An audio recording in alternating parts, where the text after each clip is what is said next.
What's up, Barry? Happy Saturday. Yeah. Cocktail? I bet you. Gonna get right to the point. Get to meat potatoes. This one. Haha, yeah. So I play a good hour stream covering like about clown force and stuff. About Predator saying this guy was guilty. It's like a 20-year-old case, and Clown Force said he was vindicated, exonerated, and people seen the paperwork like none of the other people like that. Then Fred would follow up with an 8-hour stream saying, "No, he wasn't. He was guilty. He served time. Yada yada yada." That's the same thing what the puppy mill says about me. Saying I'm probation, I'm parole. Saying I served 6 years off and on for 3 counts aggravated rape and molestation, which is absolutely bullshit. Then I was like, "Whoa, how come CMS court case are sealed?" You can't get felony charges sealed, ladies and gentlemen, only in misdemeanors.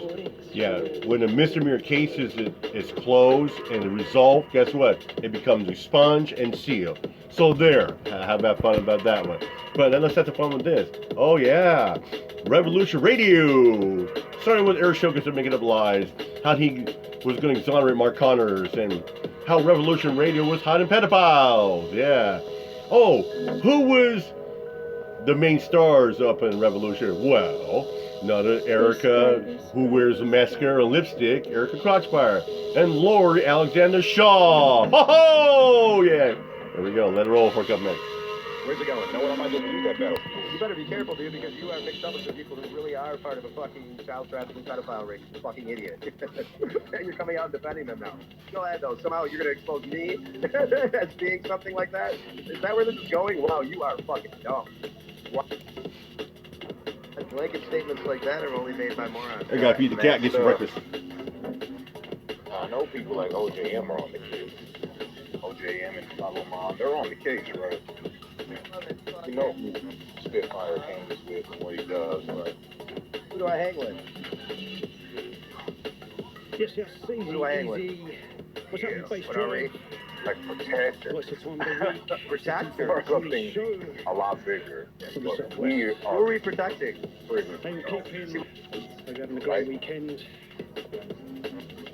Eric, So you right? got me for the next two. So let's get into that, and we might as well just right off the get-go address that All whole through till thing. 5 p.m. So once again, BST. met this guy named Mark Connors. We were friends for exactly Big up 3 to months, everyone looked in. and we had a lot in common. He was a singer, into Been on music so like much. me. He was a martial Good artist looks. like me. We might A hear lot in something common, like- and we talked a lot. And Kicking some off this accusations one, came up configure. that he was sex offender. So Back alley. I checked the sexual registry, and he wasn't on Let's it. do this Sure wasn't. Saturday shakedown. Period. So I totally, as anyone would, think that all this stuff that was being brought up about him was false. Later on, I find out that there's a way you can plead to a sexual offense and not be on the registry, sexual offender registry, for somebody who did something with an underage child. Sure did. So I found that out. But yeah, Finally. Eric was saying the same about Mark. He's going to exonerate Mark Connors. This guy said, yeah, this guy Mark Connors, I worked with him back in 2007. And it was a misunderstanding. But that didn't really matter. At that point, it was pretty much I was done with him. So to answer your... As you all know, I was close personal friends with Mark Connors. Just now received a message on Facebook from a close friend of Mark. He's been with him all day in his cabin. Parent said it was you robbing him of his whole being. Mark is gone now, thanks to you. Caligari and the rest of you Irish people. You succeeded in taking a good man down.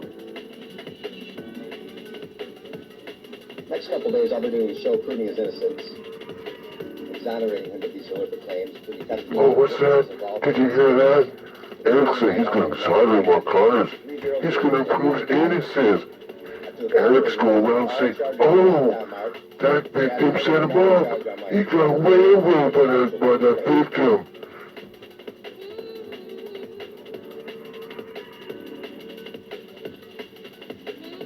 What's that, Eric? Could you repeat that again, Eric, and mascara lipstick? Why don't you put some pumps on, you fucking fag?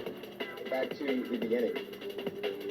So Mike said, hey, let's tell him they were successful. Just tell him that I off myself. Don't let him think maybe I did. So Mike and I... Woo! He's so successful! How is he successful, Eric? Message. Put it on Rick Smith's page. Now we know Mark Connors is very well alive. Yeah, he's going to be alive. He's doing great country singing. Yeah, people like Lois Alexander and Barbara Turner, aka Lord Dorkio knows. They loved it when they have karaoke night with Mark Connors. Left out. Oh, hanging out with Revolution Radio. Jump Put it in on the Rick Smith's Discord. page. The Now we Facebook know Discord. Mark Connors is very well Say alive. hello. Rolling with this one from the Soul Foundation. So, back to Yeah, of course he's alive. He was hanging out with Scotty Boatman. Mark Connors held him up in MA style up and about and flop around the mess. Right, Scotty? Each and every time. that message.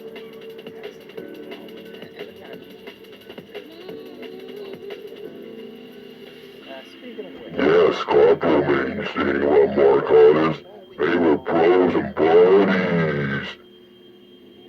Scotty helped Mark Connors set up that karate shop and that dojo, right, Scotty? Work commitments. That sucks, right? Weisenberg, host and webmaster over That's at all good. Revolution Radio over at We're just rolling out live I on met Base him when I was Drive. working over there. I had a little show over there on Thursday. Oh, by the way, our show is going to be 2 years old. September 28th is when I started doing the show. Maybe it might have been 24th. So it's just about 2 years old we're doing the show. But a couple of months, I took a couple There of we months go. off in September up until January. Give her a little boost. But over there was a guy that worked there named Weisenberg. Weisenberg. And I've talked about this a little bit in the past. And Weisenberg was this character. He was kind of a strange guy. But he was always in the chat room over there. And he was this guy who was like contrary to every topic he disagreed with. He's like a know-it-all, an expert on everything. But kind of charming about it, you know? And a smart guy.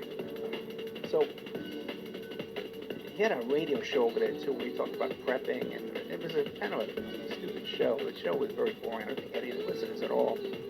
But it was right before on Saturday nights, right before.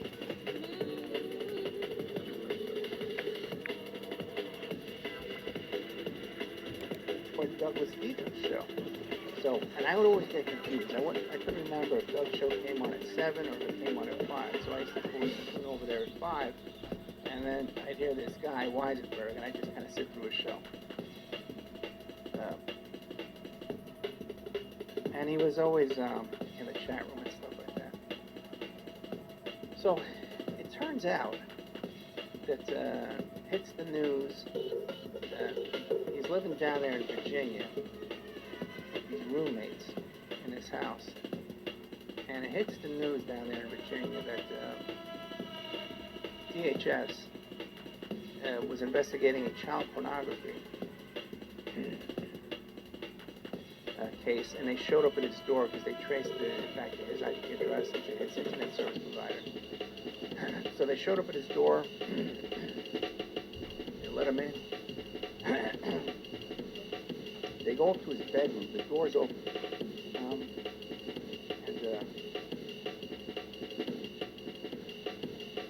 you can see his laptop is sitting open on the desk or on the bed or something like that. Oh boy, I'm losing my voice.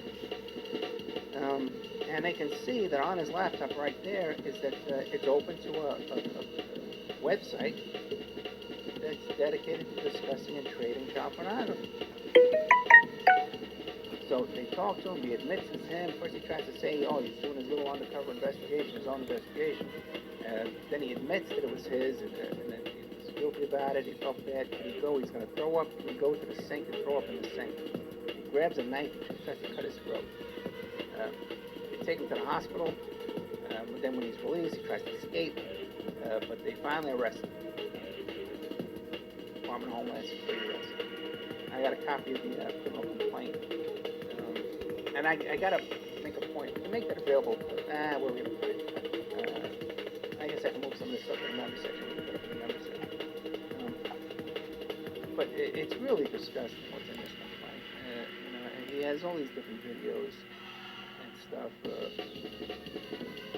with kids as little as 3 years old. So the case goes on. I'm following the case, and he pleads guilty. And I forget when it was. I think it was March. And he gets sentenced just recently to 12 years in prison. So I just found out this week. Oh no, then after he's sentenced to 12 years in prison, he pleads guilty to that and gets 12 years. It turns out that there has been a grand jury, a secret grand jury, in the state of Virginia, where he's also being charged. He was just indicted on 8 counts of child rape of a 3-year-old child. And there's some indications that he was raping this child as early as she was 2 years old. So it just came out this week that this character, Weisenberg,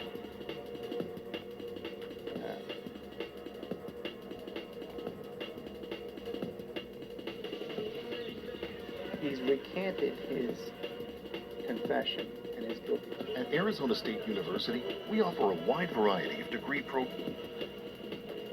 And he's going to appeal the guilty plea, which is interesting for a lot of reasons. Okay. One is that judges hate that. Okay, judges and prosecutors hate it when a defendant pleads guilty and then comes back later on and tries to recant that guilty plea and appeal that guilty plea and then reopen. Now they want to go to trial. So there's no way he can win a trial because he's confessed. He's confessed this in front of the cops. They trace it to his computer. There's all kinds of admission. There's admission of guilt by trying to escape. You tried to escape. So who's advising this man? I have no idea. So now he's going to trial on these child rape charges, 8 counts of child rape, of raping a 3-year-old in October. I believe it's October 9th. And so now he's facing those charges, and now he's going back on these. But they dropped it down to 1 charge of child pornography. Yeah, welcome back, Tyrone. Like 4 counts originally. They dropped it down to 1 in the plea negotiations for 12 years. But if he goes back now and goes to trial on the pornography charges, he's going to get 25 years on that. Then he's going to get convicted on these rape charges. He's going to get 25 to life on that. So this guy's in prison for the rest of his life. So the question is, who's advising this character to do this? Okay? And also, too, who is funding this? How is he getting the money to do this? Because I'm talking to people that have known this guy for a very long time, and he's never had any money. Okay? Also, too, if you look at, I did a little post about this on Facebook. I mean, he's just gonna freaking knock you out with one punch? I'll still have respect for you because you did that. I'm wondering why in the last 5 years I put the challenge out there, and there's a bunch of supposed MMA or Scotty Karate. Where the fuck are you? Didn't you have 15 pro fights? I'll give you $2,000. Plus I'll pay you. You won't though. No, nobody will. Not that I would win. Not that I know I'm completely sure I'm gonna win. But I can learn something from that experience. This isn't about fucking stick measuring. Ball size. It's about freaking having some honor and integrity and manning up and acting like a man. And I'm seeing a lot of these bitches, and my apologies to women out there who are now bitches, but we're talking about men. A lot of bitches out here. They're bitches. Like, I can say this all day long, right? But maybe he's just gonna freaking knock you out with one punch. I'll still have respect for you because you did. You ain't doing shit. What are you knocking out? You couldn't fight Monty, you pussy fucking fag. Monty said, get on the plane, let's go, Eric. You're such a fucking loose. You get blubber with 1 count.